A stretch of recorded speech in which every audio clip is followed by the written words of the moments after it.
You know, with our video labs, it occurred to me that we're in a situation where we might find ourselves in a buying decision process of our own.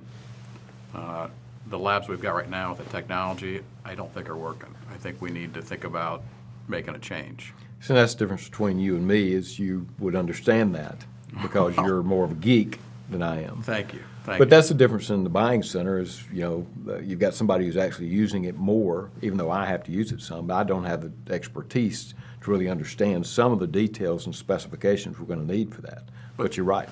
Functionally speaking, you've noticed there's been some problems. Yeah. Videos aren't getting loaded where they were supposed to be, right? So as a user, limited that you might be, you've actually experienced that there's some problems that we need to fix. Yeah, we need to make it very simple because I use it, and so it has to be functional, has to have functionality in it, but also has to be very simple and accessible to someone like me, but also to our students, because they have to come in and turn it on, turn it off, and make sure it works, and without any complications in that. So, I mean, essentially, what are the things we need? We need something that they can turn on and off in the rooms themselves, right? Yep. They can start and stop, and it's got to be something fairly foolproof. They can't Yep.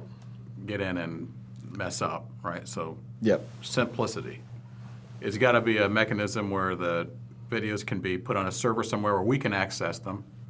Ideally, a place where we can provide feedback, maybe in the video itself, so they Yep. attach to that, right? Yeah, and that's one of the functionalities of our current situation where we realize there's a need for teaching purposes. We need it to be able to be editable so that when our students watch it, we can give them feedback that's more real time as they're watching the videos.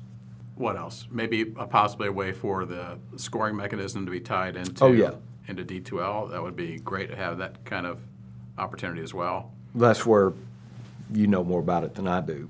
I just need to make sure it works. It needs to be reliable and functional and simple. Those are my criteria. Well, you could be the ultimate test for simplicity. Correct. If you can do it, then anybody can do it. Anybody can do it. Okay, we can do that.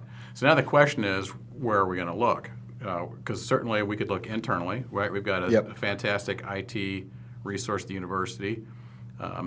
Maybe they might have a solution for us that could work, or we go back out and we look for an external provider. Yeah, and you've already started doing some research on that, I know. I have done some research, which, you know, that part of that fit about how buyers are already into the decision process before they contact sellers.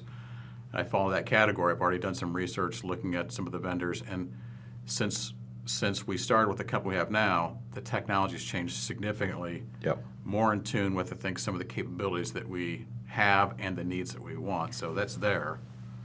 And we've got to balance.